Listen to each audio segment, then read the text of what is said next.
بسم اللہ الرحمن الرحیم. السلام علیکم. بچوں آج ہم اپنے تجوید کا سبق پڑھتے ہیں. آج ہم قاعدے کی جو حروف ہوتے ہیں ان کی ہم مشق کریں گے کہ ہم نے کس طرح جو ہے زبر زیر پیش یعنی حرکات کو کس طرح پڑھنا ہے. ٹھیک ہے. اور جو ہے اس میں حروف مدہ آئیں گے ان کو ہم نے کیسے پڑھنا ہے. جھٹکے والے حروف ہم نے کس طرح پڑھنے ہیں اس کی ہم مشق کریں گے. تو میرے ساتھ ساتھ جو ہے آپ لوگ دہراتے جائیں. حمزہ زیر صاد اس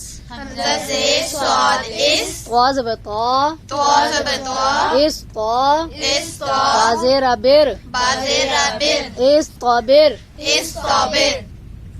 میم پے سین مس تا زبر تا مستا تا زبر اتر مستتر نون پیش تو نت فا زبر فا نطفا تا دو زیر تن نطفاتن حمزہ زبر با اب واو الف زبر وا اب وا با دو زبر بن اب وا بن. اب اس میں واو کے ساتھ الف آ گیا تھا یعنی واو مدہ آیا اور با جو دو زبریں تھیں یعنی کہ وہ جو ہے تنوین ہو گیا. تو ہم نے اس کو اب وا بن نہیں پڑا, ہم نے اس کو واو کے ساتھ لمبا کیا کیونکہ واو مدہ تھا. ٹھیک ہے. الف آ گیا تھا اور با میں ہم نے تنوین آ گیا تھا تو نون ساکن کی آواز دی تھی, اس لیے ہم نے اس کو اب وا بن نہیں پڑا تھا. ہم نے کیا پڑھا ہے اب وا بن. اسی طرح اب یہ جھٹکے والے حروف ہیں جن حروف کے اوپر جو ہے حمزہ ہوگا, ساکن حمزہ ہوگا, اس کو جھٹکا دے کے ہم نے پڑھنا ہے. جس طرح یہ حروف ہے میم پیش حمزہ مو میم زیر می مؤمی نون زیر یعنی مؤمنی نون زبر نا مؤمنین. اسی طرح یا پیش حمزہ یو میم زیر می یؤمی نون پیش و نو یؤمنو نون زبر نا یؤمنون. اور اسی طرح یہ تو ہم نے جو ہے حمزہ ساکن کی مثال پڑھی ہے نا کہ اس کو ہم نے جھٹکا دینا. اسی طرح قرآن مجید میں حروف آتے ہیں کہ الف کے اوپر ساکن یعنی جزم ہوتا ہے, سکون ہوتی ہے. ٹھیک ہے. تو وہ بیچ میں حرف آ جائے تو اس کو بھی جھٹکا دے کے پڑھا, جس طرح حمزہ جھٹکا دے کے پڑھا جاتا ہے. اسی طرح الف کے اوپر اگر جو ہے یہ سکون آ جائے یعنی جزم آ جائے تو ان والے حروف کو بھی جھٹکا دے کے پڑھیں گے. جس طرح شین الف زبر شا نون دو پیش نون شا نون.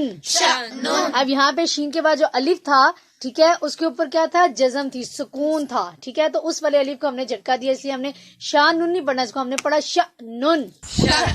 اسی طرح کاف الف زبر کا سین دو زبر سن کا سن. اسی طرح یا زبر یا شین علی زبر شا یشا. یہ جو ہیں یہ الف والے جو ہیں یہ الف ساکن والے حروف ہیں, ان کو بھی حمزہ ساکن کی طرح جو ہے جھٹکا دے کے ہم لوگوں نے پڑھنا ہے. ٹھیک ہے.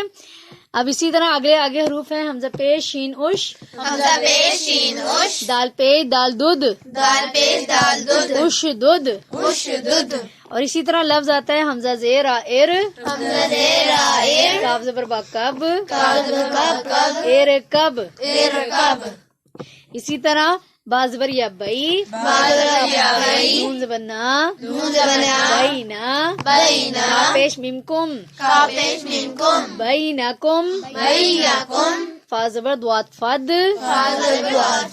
لام زیر لی فدلی کاف زبر کا فدلی کا یا پیز وا یوز لام زبر لا یوزلا میم پیش و مو یوزلمو زبر نا یوزلمون. اب اس یوزلمون میں جو ہے ہم اس کو یوزلمون نہیں پڑھیں گے کیونکہ میم کے بعد میم پیش و مو یہاں پہ واو مدہ آیا ہے, تو یوزلا کے بعد جو ہے واو مدہ آ گیا میم کے ساتھ. ٹھیک ہے. تو واو مدہ پہ ہم نے 2 حرکت کے برابر, آپ کو پتا ہے حروف مدہ کہ جتنے بھی حروف ہیں واو الف یا جو ہے وہ 2 حرکت کے برابر لمبا کرتے ہیں, اس لیے ہم نے اس کو یوزلمون نہیں پڑھا, ہم نے پڑھنا ہے یوزلمون یعنی واو مدہ کو ہم نے 2 حرکت کے برابر لمبا کر کے یا کھینچ کے پڑھنا ہے. تو ہم پڑھیں گے یظلمون. اسی طرح حرف آتا ہے حمزہ پیش خا اخ. را کھڑی زبر را. اخرا.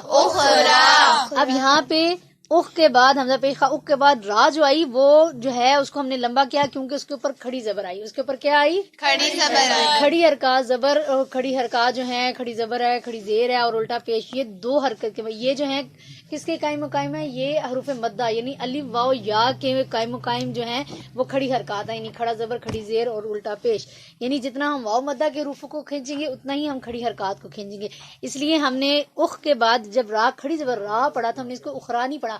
ہم نے پڑھنا ہے اخرا. یعنی ہم نے را کو کھڑا جو کھڑی زبر ہے اس کو ہم نے کیا کر کے پڑھنا ہے؟ کھینچ کے پڑھنا ہے لمبا کرنا ہے. کیا کرنا ہے؟ کھینچنا ہے. کیا کرنا ہے؟ ہاں ہم نے پڑھنا ہے اخرا. اسی طرح جو ہے لفظ ہے یا زبر سین یس. تا زبر فتف. یس تف. تا زیر تی. یس تف تی. ہا پیش واہو. یس تف تی ہو. نون زبر نا. یس تف تی ہون. اس میں بھی ہا کے ساتھ جو ہے واو مدہ تھا اس لیے ہم نے ہونا پڑھا. ٹھیک ہے لفظ پڑھتے ہیں حمزہ زیر کاف ایک. را علی زبر را. اقرا. ٹھیک ہے کیوں ہم نے اس کو یہاں پہ جھٹکا دیا کیونکہ را کے بعد حمزہ زیر کاف ایک کے بعد جو را علی زبر را آیا جو را کے ساتھ الف آیا وہ کون سا الف تھا؟ وہ جو ہے سکون والا جزم والا الف تھا. کون سا والا الف تھا؟ جزم والا یعنی سکون والا تھا. اور اس الف کو ہم نے را کے ساتھ ملا کے جھٹکا دیا. ہم نے پڑھا اقرا. ٹھیک ہے تو صدق اللہ العظیم. کل ہم انشاءاللہ تبارک و تعالی جو ہے اگلے سبق کی جو ہے نون ساکن اور تنوین کا جو قاعدہ ہے اس کے حروف کی ہم مشق کریں گے. ٹھیک ہے انشاءاللہ تبارک و تعالی. اللہ حافظ.